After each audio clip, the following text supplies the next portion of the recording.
Informatikoen Saileko katedraduna eta hizkuntza naturala prozesatzeko Espainiako elkarteko presidentea. Txalo bere bat zuretzako. Ongi etorria, egingo diogu baita ere, Maria Lourdes Batan Airari, Galiziako Xuntako hizkuntza plangintza eta dinamizaziorako zuzendaritzako kidea da bera, txalo bero bat. Eta horretan aurrera Maite Melero Nogues, Bartzelonako Superkonputazioko Zentro Nazionaleko hizkuntzaren teknologiaren unitateko kidea da bera, eta itzulpen automatikoaren taldeko zuzendaria ere bai. Eta Jaurlaritzatik Josune Zabala, ongi etorria, zuri ere, eta zer esan. Tarte askorik ere ez dugula, asko duzue esateko, beraz, aurrera, zuena daitza. Muy bien, buenos días. En primer lugar, Manuel González Bedía, director general de Transformación Digital, asuntos de última hora. Bueno, tamalez gaur, mai inguru honetara etortzea hartzen kideak ezin izan du ona etorri, aztertuko dugu bertan nola ekarpena egin dezaketen herrialde ezberdinek teknologia berriei.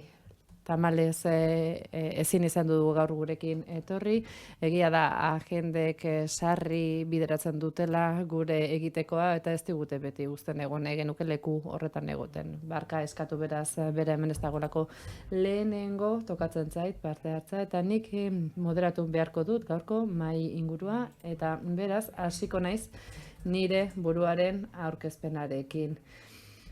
Gaurko mai inguru honetan, aztertu behar dugu, aipatu moduan, nola lagundu eta finantzatu dezaketen herrialdeek hizkuntza teknologien garapena. Eta berriki perteak abiarazi ziren, ekonomia lerro berriak ziren, horrela hizkuntza teknologiak sustatzeko eta haien bidez tresnak eredua garatu ahal izateko hizkuntzen industriak haiek erabiltzi izan, bertako herritarrei zerbitzu horiek eskatzeko. Eta nik kontatuko dizuedan informazio hau, hor agertzen zaizuen webgune horretan daukazue, Ilenia proiektuan bertan, eta bertan Bibes proiektuaren berri emango dizuet, batez ere, adieraziko dut proiektua zein unetan dagoen. Eta, baita Bibes webguneak zer eskaintzen duen ere. Ilenia proiektua, Ilenia bera akronimo bat da, eta bertan adimen artifizialean bultzada eman nahi zaie hizkuntza ezberdinei.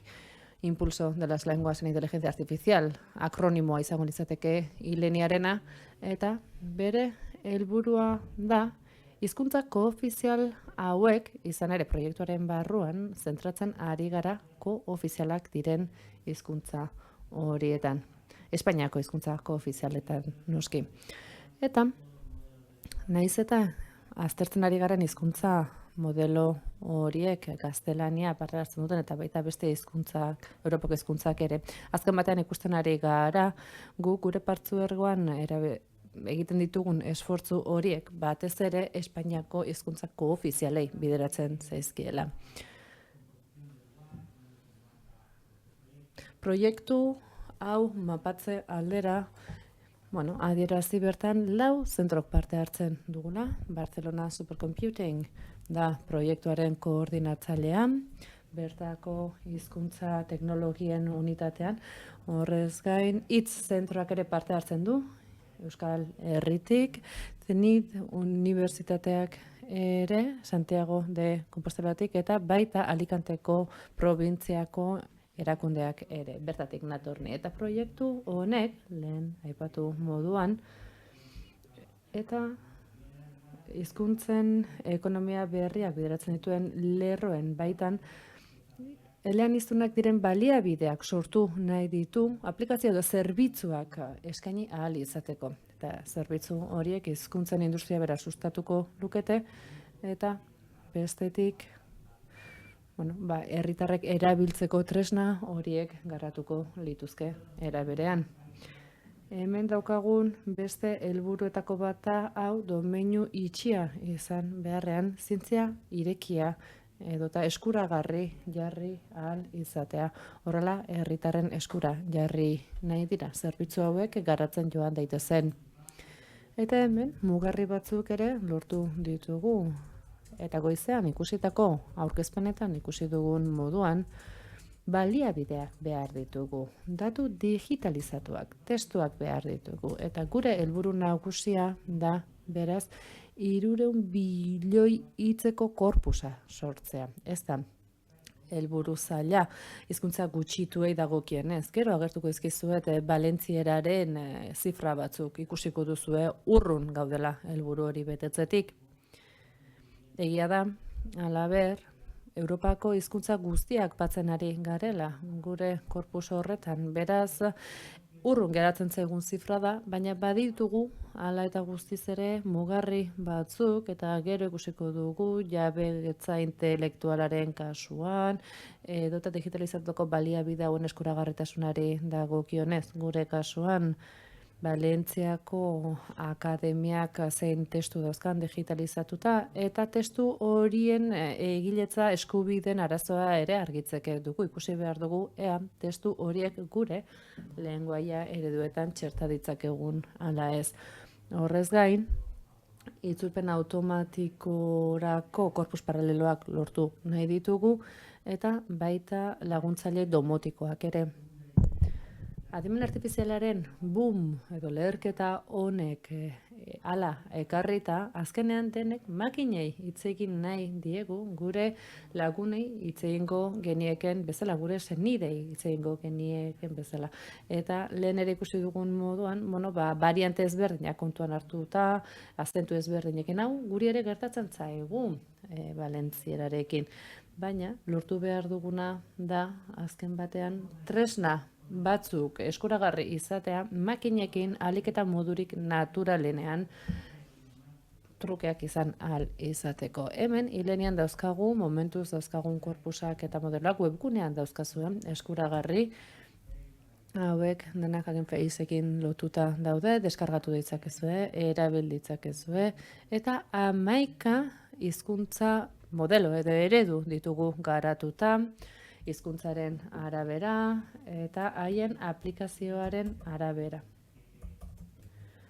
Eta horrez gain 17 korpus ezberdin ere baditugu. Eta horiek erabili ditugu modelo horiek garatu ahal izateko. Hauek gure webgunean daude, aipatzen nuen moduan. Izan ere, eredu bat edo modelo bat garatu nahi dugunean, gauza bat ezinbestekoa da. Entrenamentu datuen kalitatea bermatu behar da. Eta bi modu daude datu horiek bilatzeko, crawlinga eginez, ere webguneetan. Horien bidez datu kantitatea handia eskuratuko dugu, baina ez dugu datu horien kalitatea ezagutuko. Beraz, kalitatea zalantzagarria izango da, ez negatiboa, baina bai zalantzagarria. Eta gero baditugu beste datu batzuk gure hornitzaileek eskuragarri jarri dizkigutenak, esate baterako, Valentziako gorteek, edota Valentziako erkidegoko buletinak, edota bertako unibertsitataren buletinak. Hauek badakigu datu zuzenak direla, ondo idatzita daudela, eta daukaten arazoa da tamaina bera, tamaina mugatuta dagoelako.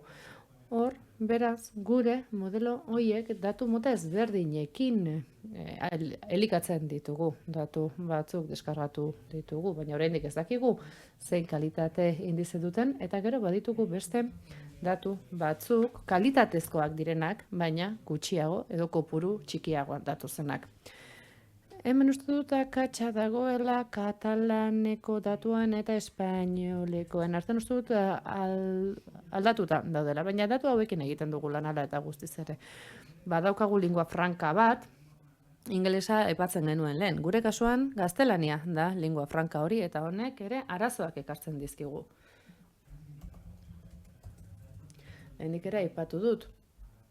300 bilioietara iristeko ezin dugu gure Iberiar penintsulara bakarrik mugatu, Europa guztira jo behar dugu. Bertan, 32 hizkuntza dauzkagu korpus honen barruan. Eta orain Bibes proiektua aipatu nahi nizueke, gero tarte bat utzi nahi diogulako elkarrizketari. 2021eko datu batzuk.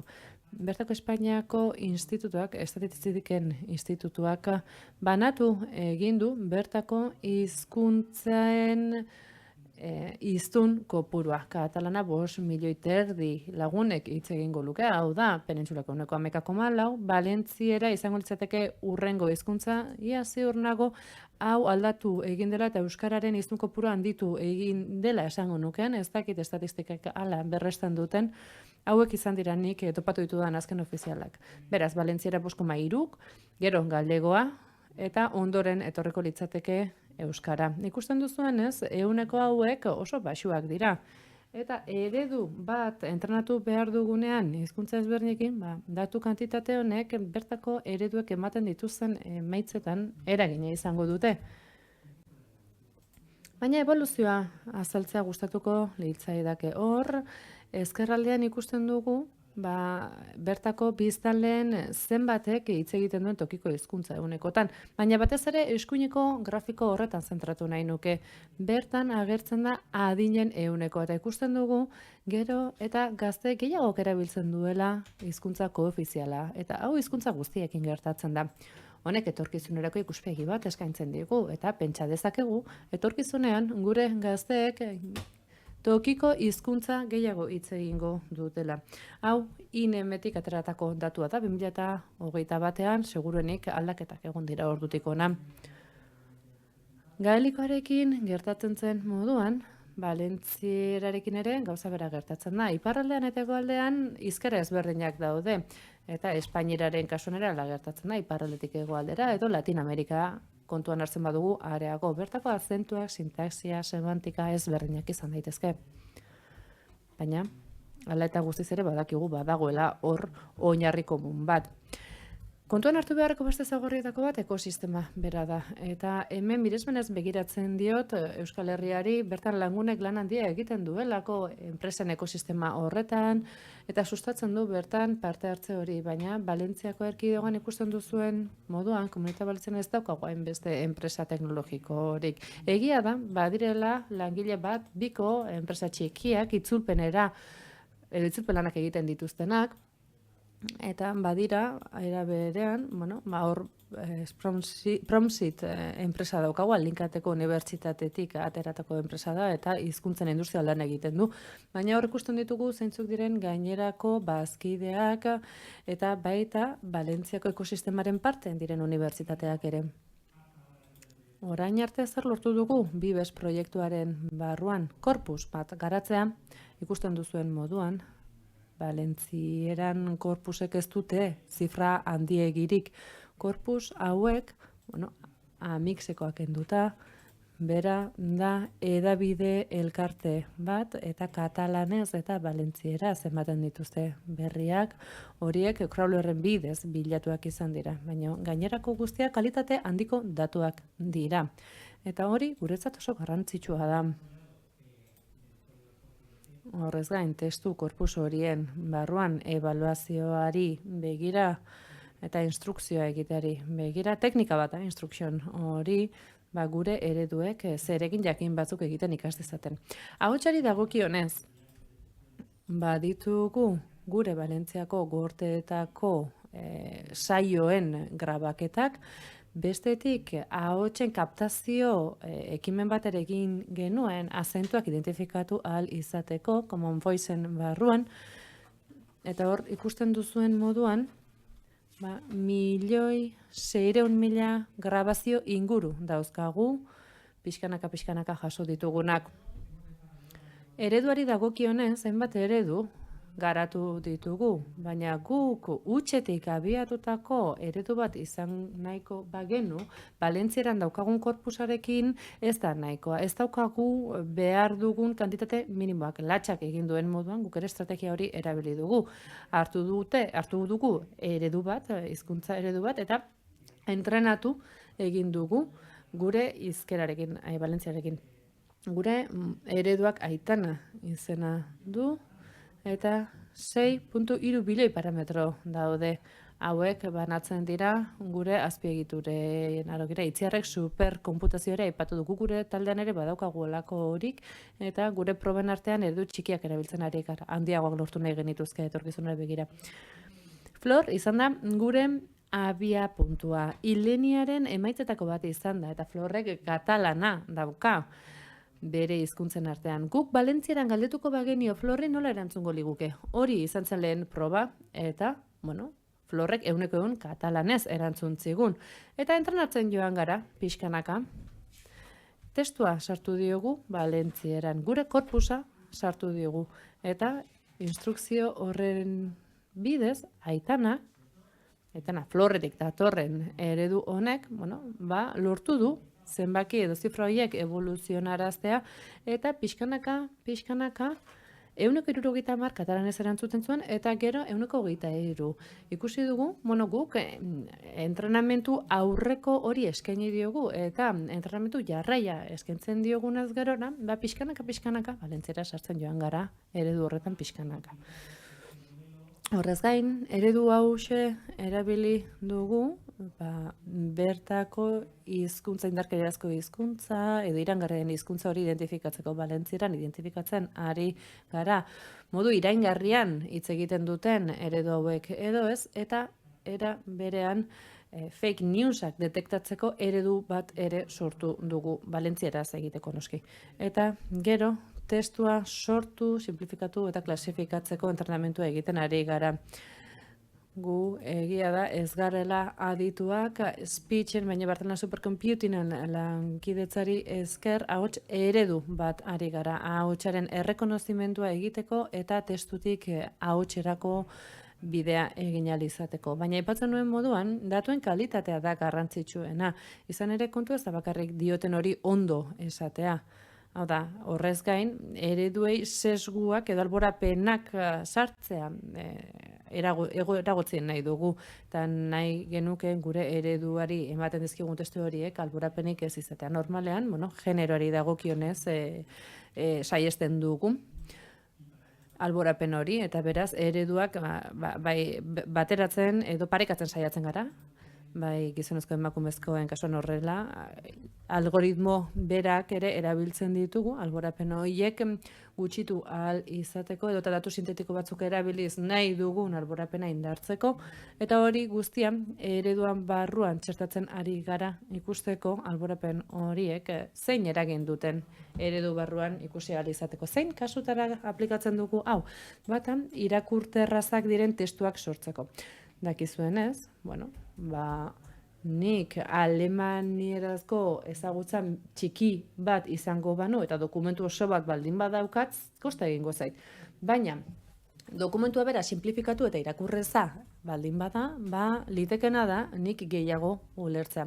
Hau, gertatzen da adimen urritasuna duten pertsonekin, eta izan dezakegu, ni esate baterako iruditzen zait desgaitasuna daukadana, gainerako hizkuntzetan, erabiltzen ez dudan hizkuntzetatik haratago doazen horietan, eta beraz, testu simplifikatu horiek izan ditzakegu baita hizkuntza horietan ere. Tenit, zentroa, instituzio publikoetako eraldaketan oinarritzen da, hori da, bere helburu nagusia.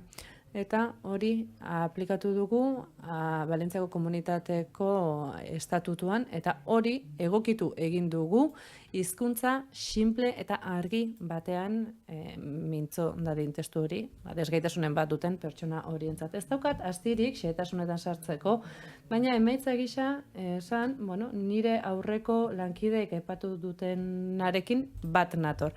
Superkonputazioaren beharra daukagu, digitalizatutako datuak behar ditugu. Momentu honetan daukagun arazoa da, gainerakoen gainetik dagoen hizkuntza hegemoniko bat daukagunean kosta egiten zaigu gure eredu horiek gure hizkuntzekin sortza, eta hor jarri behar dugu esfortzua. Eta orain, galdetu nuke, lehen internetetik ateratzen genuen testu zabalena, eta interneten hizkuntza nagusia ingelesa da. Orain, hori egiten da, guk egiten genuen hori ikusarazteko. Itzulpen automatikoa bere garaian planteatzen genuen, ezta?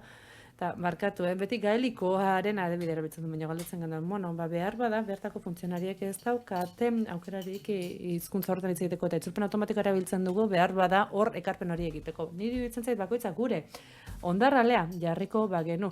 Eta guk publikazioak gure ama hizkuntza horretan egiten baldin baditugu interneten eta dagokionean lortuko dugu hizkuntza batek besteekiko nagusitasun hori izatea.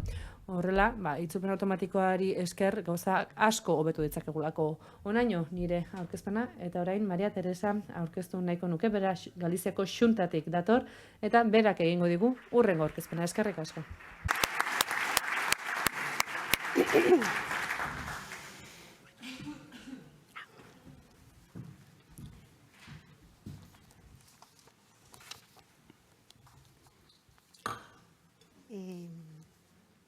Egunon, buenos días a todos y a todas.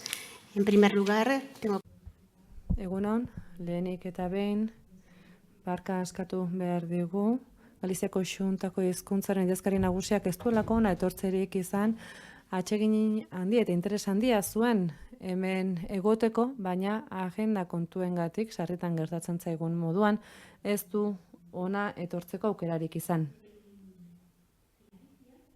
Galizian, gure autonomia estatutuak eta hizkuntza normalizaziorako legea, 83ko legeak adierazten dute, botere publikoek bermatu egin behar dutela, galego hizkuntzaren erabilera arrunta eta ofiziala. Momentu honetan teknologia berriak sartu direnean, eta bertan aro digitalean nagusi egin diren horretan aldatu egin dira gure ikuspegiak batez ere bizitzeko eta komunikatzeko daukagun gaitasunaren arabera eta gainera aldatu egin dira hizkuntzaren normalizazio politikak ere. Eta bereziki honek eragin egiten dio galizierari. Horregatik gure Xuntak azken 10 aldi hauetan lan egin du Galiziera hizkuntzaren presentzia areagotzeko garapen digitalean. Eta hori gure estrategia teknologiko guztietan txertatu dugu, noski. Eta baita gure 2030 agenda digitalean ere. Eta horrela, Espainiar estatuko agendetan eta Europako agendetan txertatzea lortu dugu. Horrela, zuzetzaile automatikoak, hiztegiak, itzulpen automatikoa txertatu dugu gure webguneetan eta online formazio eskaintzen ari gara. Besteak beste, hainbat proba egin ditugu edo hobe esan da 2025 begira proba pilotuak ere txertatu nahi ditugu eta bertan Galiziako hizkuntzaren ezagutza hedatu egin nahi da modu digitalean. Eta espero dugu gure helburu horiek pixkanaka lortza izan ere momentu honetan lehen zirriborro horretan gaude. Baina azpimarratu nahi dugu galegoaren egoera, eremu digitalean, ezin dela parekatu beste hizkuntza global batzuen egoerarekin, adibidez ingelesaren edo gaztelaniaren egoerarekin. Bai, egia da, konturatu gara, sare sozialetan gazteek gehiago erabiltzen dutela galegoa, egia esan horrek asko poztu gaitu, azken emaitzek asko poztu gaituzte, baina oraindik ere beste hizkuntza batzuen egoera horretatik oso urrun gaude. Eta horregatik ezin dugu alde batera utzi baliabide teknologikoen aldeko apustua. Hain zuzen, Galiziako hizkuntzak aurrera pauso irmo bat eman dezan teknologia digitalen arloan, eta ez azkenean hizkuntza atzera ez geratzeko. Eta gure kezka hauen ondorioa izan da, edo izan zen bere garaian, 2022 urtean zehazki NOS proiektua. Proiektu hau, lankidetzaren, Xuntaren hizkuntza idazkaritzaren eta Galiziako Teknologia Agentziaren eta Santiagoko Unibertsitatearen lankidetzaren ondorio da. Proiektu hau aitzindaria da hizkuntzen teknologien arloan, gure autonomia erkidegoan, eta lehen esan bezala, ahokatuta dago estrategia teknologikoetan eta estatu eta Europa mailako tresna digitalen esparruan, eta esan bezala, helburua da, jauzi kualitatibo eta kuantitatibo bat ematea unibertsitate digitalean, gure hizkuntzak ze badakigu, hori lagungarri izango dela eta horri esker galego askok, interesa duen jende askok, parte hartu halko duela mundu digitalean uko egin gabe gure hizkuntzari. Gure uko ekin gabe, gure hizlariek makinekin elkarrekin aritzeari. Eta zer nahi dugu lortu proiektu honekin? Helburu orokorrak, helburu nagusiak,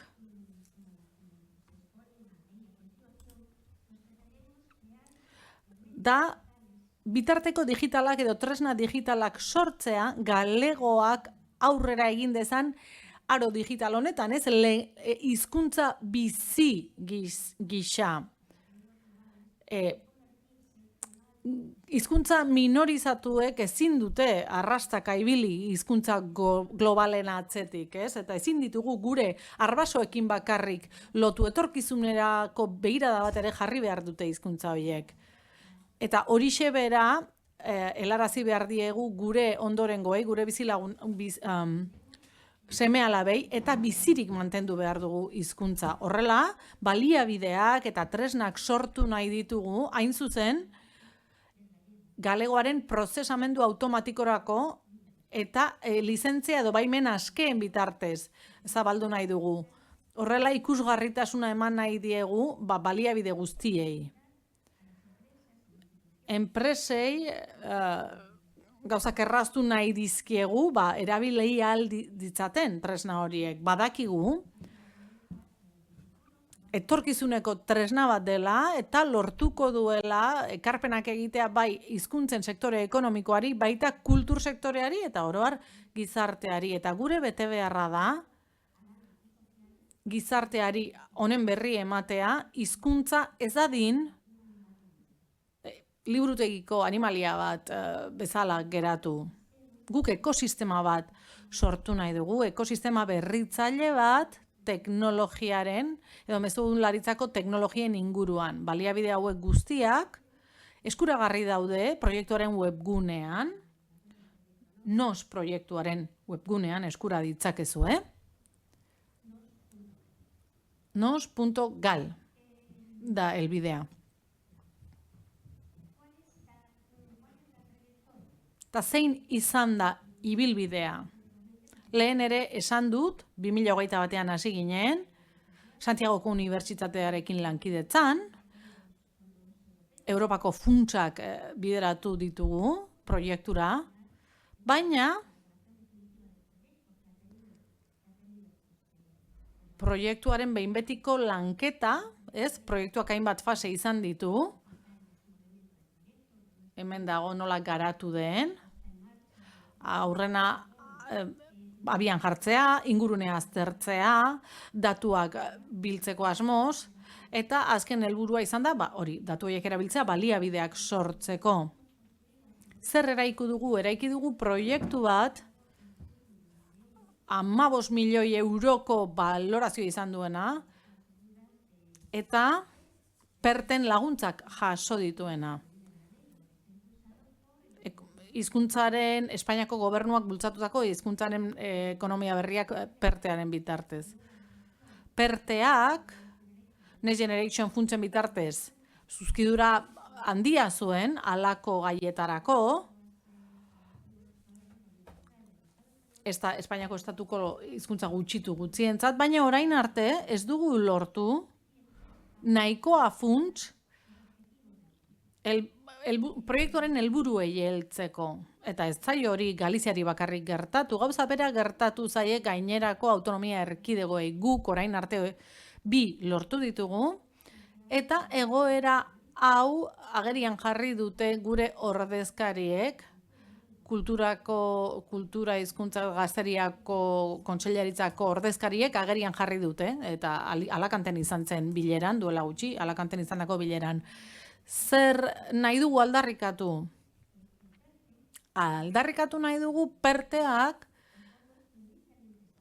hasieran izendatutako funtsak bideratzea hizkuntza gutxituen digitalizaziora.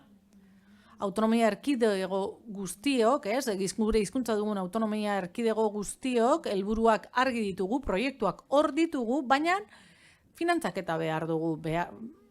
Eta hortik doa, ildo horretatik doa gure aldarrikapena eta gure eskaera. Galiziako legebiltzarrak berriki lege proposamen bat onartu zuen, xuntari eskatzeko gobernu zentralarekin harremanetan zedila eta eskatu zizaiola zuzkidura osoa bideratzea, 15 milioi euro horiek bideratzea proiektuari orain arte. Ez dugu erantzunik jaso gobernu zentraletik, gure idazkari nagusiak, Valentin Garziak egin zuen eskari hori gobernu zentralean, baina esan bezala ez du erantzunik jaso orain arte. Zein izan da abia puntuko egoera? Galegoaren egoerari dagokionez, hasierako abia puntua etzen positiboa arlo digitalean. Ez beste estatuko hizkuntzekin alderatuta, ez maila individualean ere. Badugu nolabaiteko itxaropena sare sozialetan, baina orain arte ez da abia puntu positibo bat. Eta arrakala hori gainditu behar dugu, ze etorkizun digitala hementxe dago.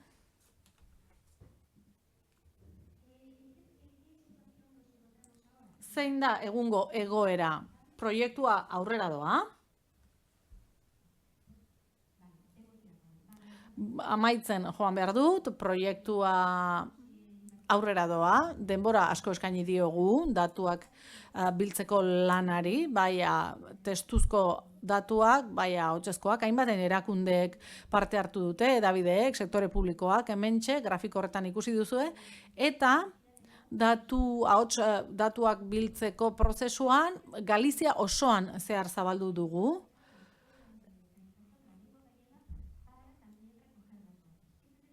Zer nahi dugu lortu honekin?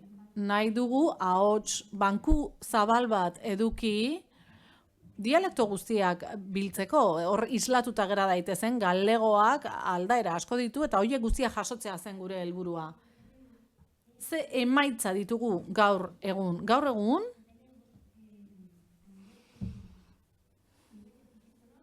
NOS proiektu mailan ez dira aurreikusteko emaitza guztiak, baina orain arte ditugunak badugu korpus bat, hizkuntzaren korpus bat, 10 ahotsekoa.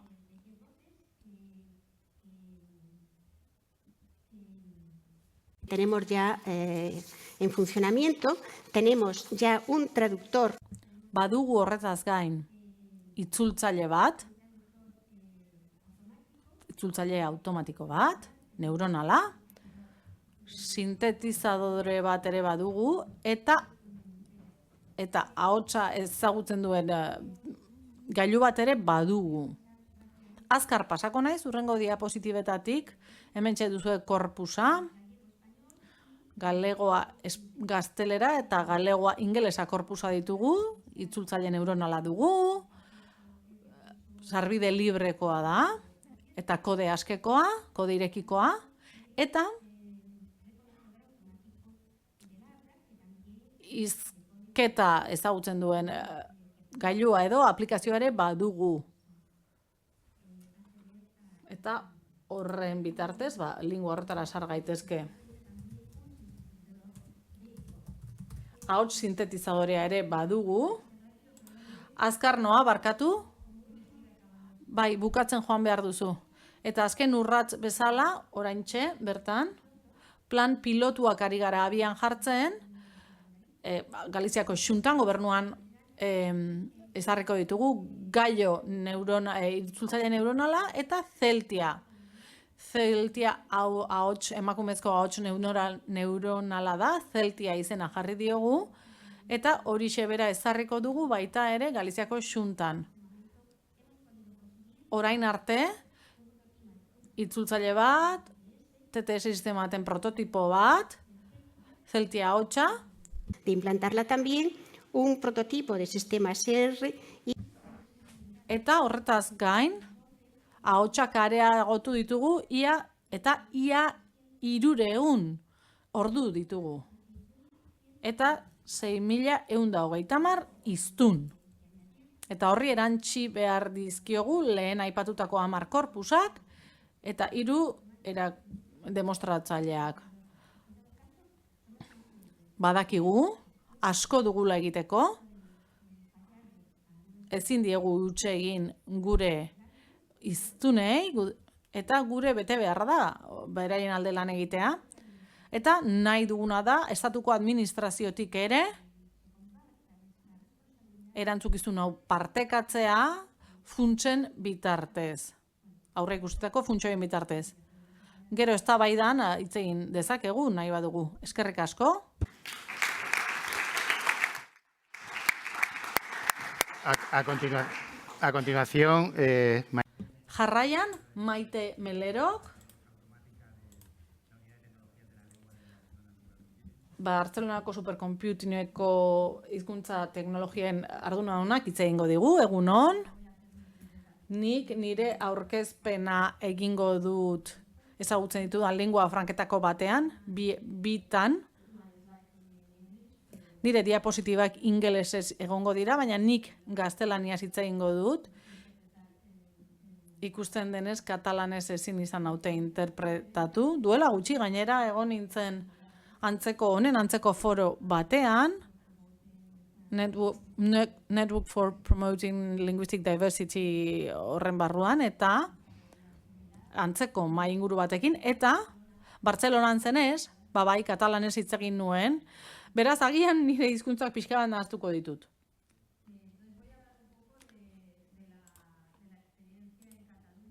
Kataluniako esperientziaz hitz egingo dut,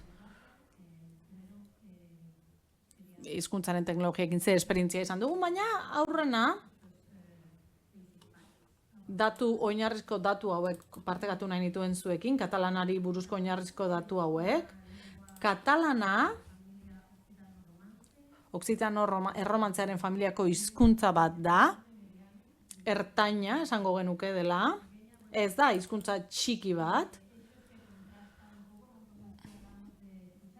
Agian datu batzuk kontraesanean egongo dira, orain arte hemen esan denarekin, ez du nahi polemikarik sortu, baina nik esango nuke valentzianoa katalanaren aldaeretako dela, baina hasieran atera den mapan bi hizkuntza ezberdin zirela ematen zuen, eta horrek gogoeta bat dakarkit, ona burura. Ez, aurretik egon behar da zerbait, hizkuntza batek aukerak izan ditzan erresuma digitalean edo eremu digitalean, ez? Eta da, estandarizazio fase batetik pasa izan aurretik. Gaur goizean entzun dugu ze garrantzitsuak diena varianteak edo aldaerak, ez erromantxea, edo ladinoa hitz egin dugunean. Baina, nolabiteko konpromisoa egon behar da, estandarizazioaren beharraren eta aldaera horiei eustearen artean, ez? Hor oreka bat egon behar da. Aldaera horiek ere beren teknologiak izan behar dituzte eskura. Adibidez euskeraz, inork ez du zalantzan jartzen, euskara batura iristeko ahaleginak ahalbidetu diola hain zuzen jauzi hori ematea, naiz eta aldaera oso bereizgarriak egon, Gipuzkoan, Bizkaian eta beste guztietan. Hizkuntza guztiekin gertatzen da gauza bera. Horregatik egin nahi nuen gogoeta hori. Katalana hizkuntza ertain bat da, eta 4 herrialde desberdinetan hitz egiten da, Espainian, Frantzian, Italian eta Andorran, baina azken horretan bakarrikan da ofiziala. Eremu politikoa partekatzen du hizkuntza indartsuekin, gaztelania, italianoa. Katalanak badu beste ezaugarri bat, eta da, hiztunak nahiko aktiboak direla interneten, eta horregatik katalanaren presentzia interneten nahiko handia da, batez ere kontuan izan da ze baldintzatzaile soziopolitiko dituen. Eta hori, une teknologiko honetan oso garrantzitsua da.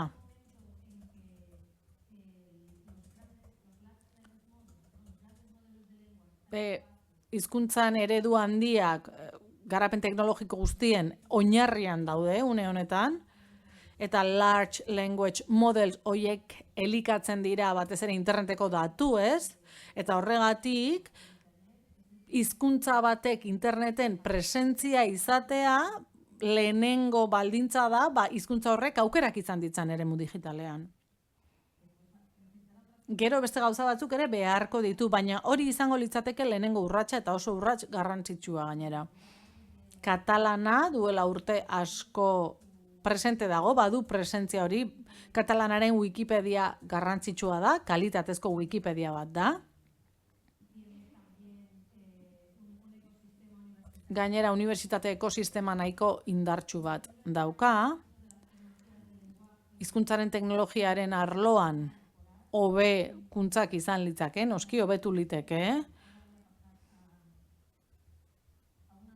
Eta orain azterketa bat egingo dut, analisi bat egingo dut, ez? Ahuleziak eta indarguneak aztertuko ditut, datu hauek guztiak Kataluniako gobernuak eskatutako txosten batean bildu genuen, duela pare bat urte. Eta naiz eta datu batzuek nolabaiteko bilakaera izan, emaitzak oraindik ere balio dute, baliagarriak dira. Hasteko indarguneetatik hasiko naiz. Esan bezala interneten nahikoa presentzia handia dauka, eta hori da aukeretako bat edo potentzialitateetako bat, beste faktore garrantzitsu bat eta bereizgarria da komunitate elebiduna izanik, 80ko hamarkadatik oso garrantzitsua izan da egin den lana bai administrazio publikoaren aldetik bai arlo pribatutik ere, adibidez aldizkariak eta egunkariak elebitan argitaratu dira, beraz badago industria bat, hizkuntzaren industria bat, duela hamarkada batzuk, eta oso garrantzitsua da, Katalunian ere badago software libreko komunitate oso indartsu bat, voluntariotza lanean oinarritua, Softcatala da, horren arduradunen den entitatea, eta hor oso azkar itzuli du edozein plataforma, aplikazio informatiko, software hori guztia, merkatuan azaltzen zen guztia, oso azkar itzuli du, eta horregatik da erreferente oraindik ere. Eta bertan topatu ditzakegu baliabide asko eta asko. Eta azkenik, 2022an hasi zen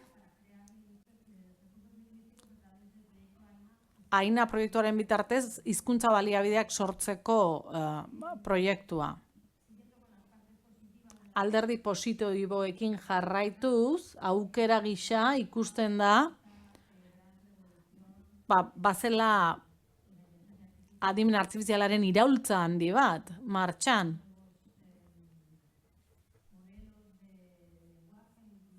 Hizkuntzaren eredu berriak, ikaskuntza transferitzeko gaitasunarekin, transfer learning eta horrek, hainbat aukera ematen zieten hizkuntza txikiei, ordura arte imaginatu ezin zitezkeen aukerak eskaintzen zizkien hizkuntza txiki horiei. Alderdi negatiboei erreparatuta, ahuleziei dagokienez, administrazio publikoa jabetuta dago beharrezkoa dela bultzada bat ematea eta babestea baliabide horiek guztiak, ez? Baina, hala ere, oraindik, eta hala zen 2022, baina hala izaten du jarraitzen, oraindik ere ez da erraza datuak eskuratzea. Baliabide publikoekin sortutako datuak eskuratzea, naiz eta ez izan pribatutasun edo eskubide arazo handirik.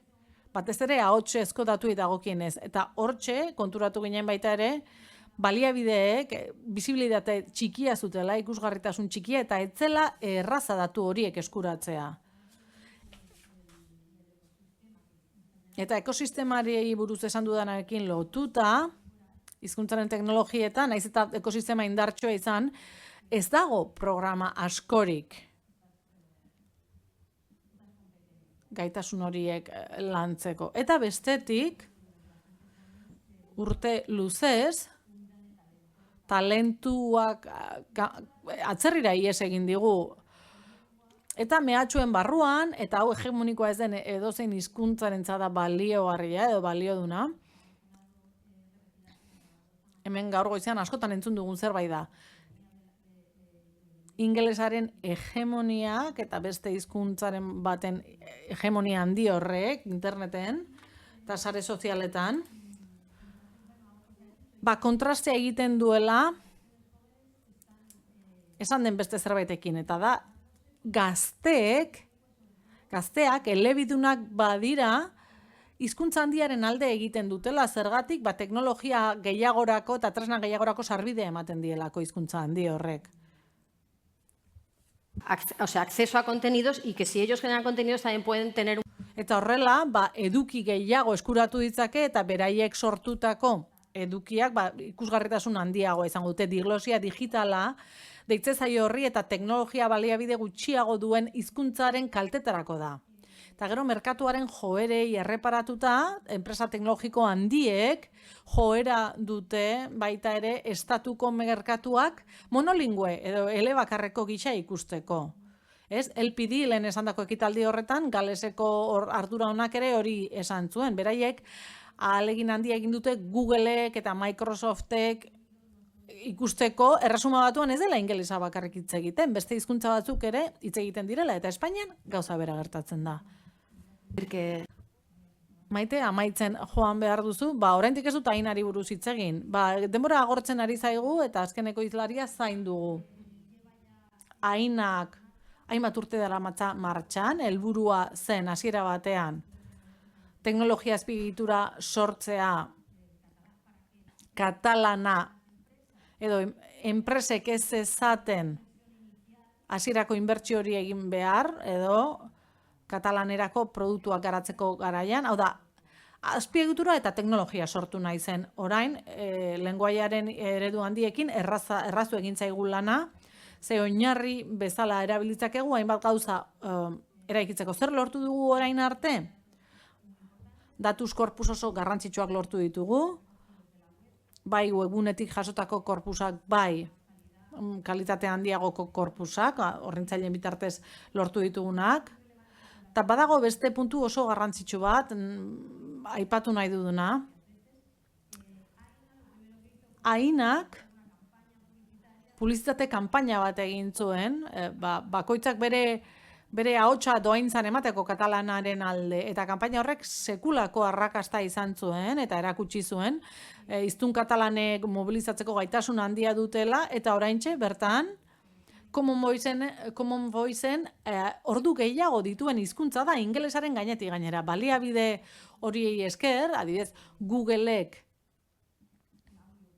bere AudioPalm atera zuenean, katalana sartu zuen High Research Languageen barruan, baliabide handiko hizkuntzen barruan. Eta emaitza handia, Ainaren eta lorpen handia, Ileniarekin eta Alia proiektuarekin batera da,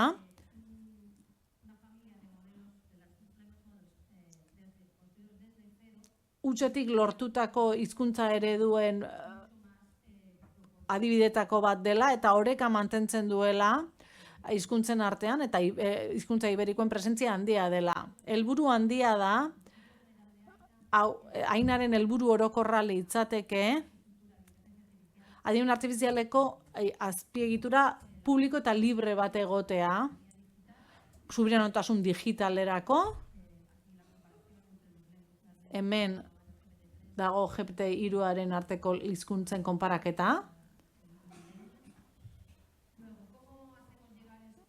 Nola helarazi hau guztia erabiltzaileei? Oso azkar. Aina Kit produktuen eta tresnen bilduma bat da, eskuragarri dago eta oso ondo dokumentatuta, edozein enpresak edo erabiltzaileek eskura dezan. Eta gero, funtsen zati bat, Ainaren funtsen zati bat industria transferitzen da azelerazio programen bitartez, eta hor proposamenak aurkeztu, batzuk hautatu, diruz laguntzen dira eta gero aplikazioak eraikitzen dira. Eta Ainak zabalkunde lan handia egiten du, katalanezko teknologiaren berri emateko hainbat forotan, eta amaitzeko hau duela gutxikoa da, hackathon bat egin genuen, Ainaren oinarrizko teknologiekin, arrakasta izugarria izan zen, eta adibide bat jartzearren irabazleak, hau honek 2 egun iraun zuen, gaua barne, eta laguntzaile virtual bat izan zuen, Generalitateko webgunean bilatzeko gaitasuna zuena, dokumentuak aztertzekoa, erabiltzailei administrazio izapideekin laguntzeko, eta bigarren premioa zen planifikatzaile adimendun bat, Bartzelonako hirian ibilbide kulturalak egiteko. Hau da guztia, eskerrik asko. Eskerrik asko. Eta azkenik, Josune Zabala Alberdiri hitza emango diogu, Jaurlaritzako hizkuntza zuzendariari, eta eskatuko dizugu labur 10 minutu... Labur-laburra izan adin, ez? Asko eskertuko dizugu, eskerrik asko. Bueno, eskerrik asko antolatzaileei, languneko antolatzaileei, eskerrik asko jardunaldi hauek antolatzen ere lagundu dezuen erakunde guztioi, ona etorri zeraten bisitari guztiei ongi etorri, eta, bueno, ni hizkuntza politika sailburu ordea Aitor Aldasoro ordezkatuz etorri naiz, berak ere bazuen beste, bere agendetan beste egiteko handi bat, Baionan, Eusko Ikaskuntzarekin, eta horregatik etorri naiz ni, bere ordez. Labur, eta denbora gutxi daukadan neurrian, ni bereziki zentratuko naiz Eusko Jaurlaritzak administrazioan ikuspegitik eta hizkuntza teknologien gainean azkeneko 10 bat urtean bideratu duen estrategiai buruzko laburpen txiki bat egitera. Horretara etorri naiz. Nik ez daukate konputazio buruzko jakintzarik, hizkuntza teknologiei buruzko jakintzarik, hizkuntzalaria naiz, baina saiatuko naiz ahalik eta hiztegi aproposena erabiltzen, eta hala ezpada, sentitzen dut horregatik. Bueno, gure kontakizuna, orain dela badakigu 20. mendean hizkuntzen industriak izan du euskararen indarberritze prozesuan ekarpen handi bat, hiztegigintzan, terminologian, morfosintaxiaren azterketan, pixkana, gure euskararen indarberritze prozesuan hizkuntzen industriak lagundu digu. Eta lagundu digu ona iristen. Eta lagundu digu ona iristiko momentuan jabetzen ere hizkuntza teknologien gainean adimen artifizialak ze garrantzia duen, eta Europan edo munduan kokatzen geran neurrian euskarak ze leku izan beharko lukeen. Eta horretan, azken hamarkadari begira, gure hizkuntza politika sailburu ordetzan daukagun euskararen aholku batzordearen baitan ditugun gomendioi egingo diete erreparua, eta laugarren gomendioan hain justu esaten zaigu euskarazko hizkuntza teknologien garapenean sustapena egin beharko gendukela gobernutik. Hori da, azken 8 urtetan, etorri zaigun mezu bat, etorri zaigun gomendio bat, eta gure egitekoa izan da, gomendio horrek ze leku izan beharko lukeen, ze estrategia izan beharko lukeen pentsatzea, eta toki horretatik urrats ezberdinak ematea, maila ekonomikoan, maila estrategikoan, da baita ere lankidetza gaiei dagokionez. Horretan, laugarren gomendio honetan badaude beste azpigomendio batzuk, eta aipatzen dana da Common Voice programa bultzatu beharko gendukela, aipatzen da azpitituluen gaia landu egin beharko gendukela, aipatzen da hezkuntzaren esparruan eta helduen euskalduntzean eragiteko proiektuak bultzatu beharko genituzkela, hizkuntza teknologia eta eri dagokionez, eta aipatzen dena da hizkuntza teknologiai lotutako plan bat eratu beharko gendukela gobernu mailan. Eta horri lotuta, gure estrategia 4 puntu hauetan oinarritu da. Saiatzen ari gera momentu honetan, ikerketan zabiltzaten on unibertsitate eta erakunde ezberdinei laguntzen eta zuekin batera lankidetzan, bigarrena egitasmo zehatzak egiteko diru laguntzak ematen eta sorkuntza lanean ere bai, gure eskakizunak beste batzuei eskatuz egin ditzaten. Hirugarrenik sortutako produktuak herritarren eskura jartzeko bide egiten, horretarako gure plataforma, gure webgunea, gure kanpainak erabiltzen, eta naiz eta ez dagoen oso lotua hizkuntza teknologiari, baina guretzat oso garrantzitsua da hizkuntza ohiturak aldatzeko jarduerak egitea.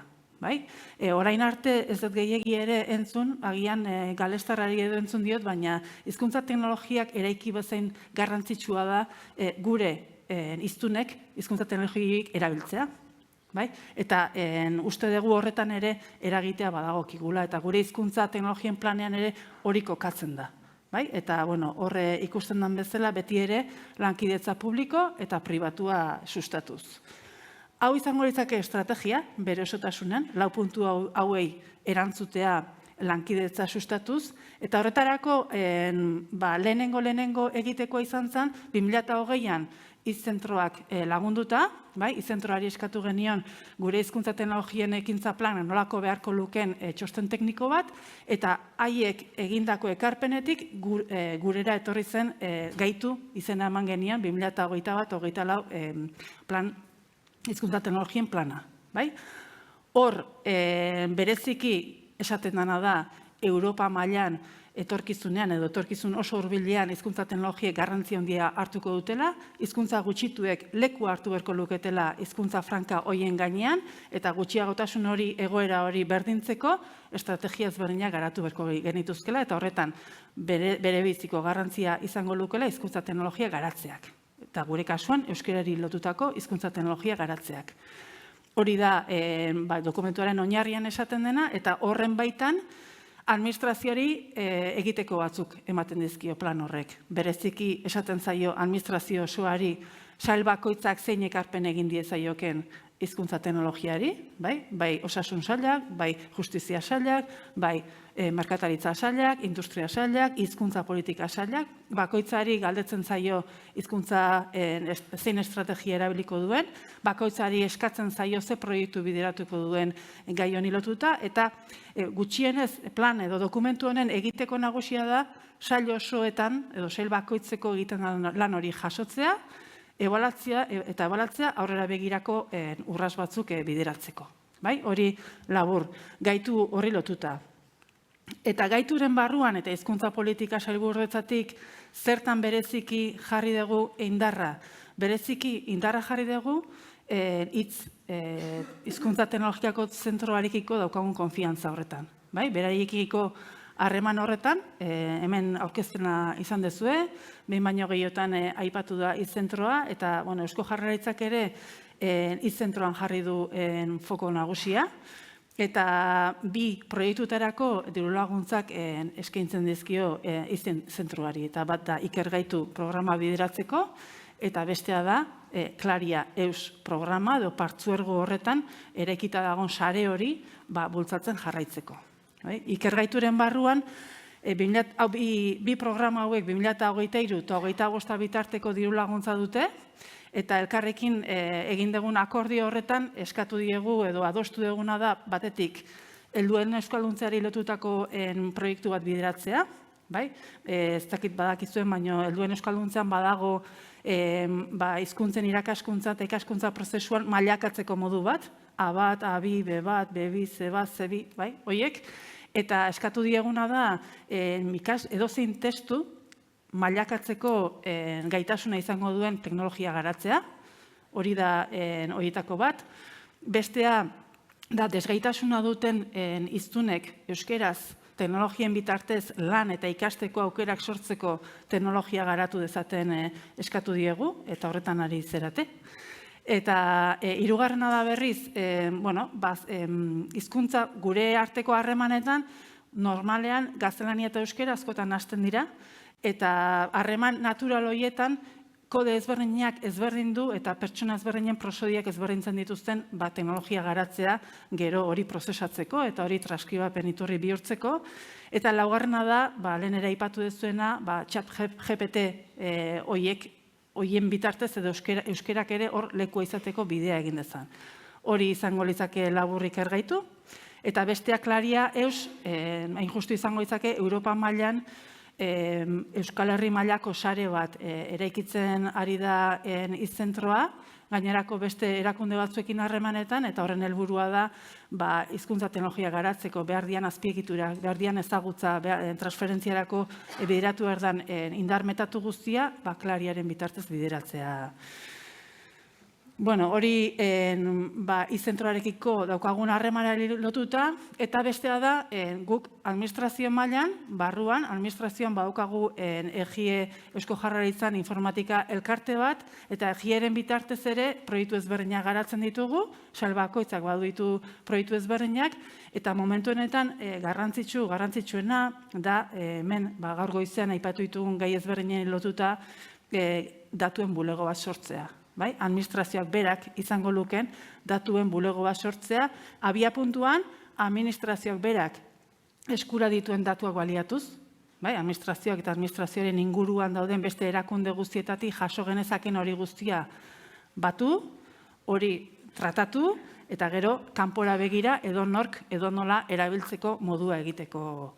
Hori da proiekturik garrantzitsuena, momentu honetan, gaitu data ditzen zaiona, abia puntuan besterik ez dago, eta etorkizunean espero dezagun honek bide luze egin dezan, azkenean helburu nagusiena hori delako, datuak izateko aukera, datu onak izateko aukera izatea, gureak izatea datuak, eta maila baten publiko, bai hizkuntzen industriak edo beste edozein interesatuk baliatu dezan. Gure proiektu momentu honetan izarrak edo ezagunak hizkuntza politikaren ikuspegitik zein dira, orain dela gutxi entzun ditugun gaitu.os programa, nun eta Common Voice programari lotuta dagoen, eta helburu duen gutxienez 2000 orduko ahots grabaketak jaso ahal izatea, gero horren ondoren makinek euskaraz entzun eta euskaraz hitz egiteko gaitasuna lortu dezaten, hori da bat. Bestea ingura, helduen euskalduntzei lotuta euskaraz irakatsi eta ikasteko metodo digital bat izango litzake, A batetik B bira artekoa, 2028an metodologia osoa, B bira arteko produktu osoa bukatutzat emango dela pentsatzen dugu, itzuli baitzutzaile neuronala da, administrazioarena, publikoa, eta pixkana garapen ezberdinak izaten ditu eta gertatzen ari da. Eta azkena itzulbide medikuen txosten teknikoak, mediku txostenak, gaztelaniaz idazten dian txosten horiek euskaratzeko tresna bada. Horiek izango litzake gure ustez momentu honetan dauzkagun proiektu izarrak. Eta besterik ez dakite azkar eta ondo egin dedan, baina saiakera egin dut. Eskerrik asko. Eta ondo egina gainera. Ederki bukatu da bai. Eskerrik asko, eta ez dugu tarterik izango, galdera erantzunetarako, eta hurrengo panelari tarte egingo dugu, beraz, eskerrik asko, eta segituko dugu lanean.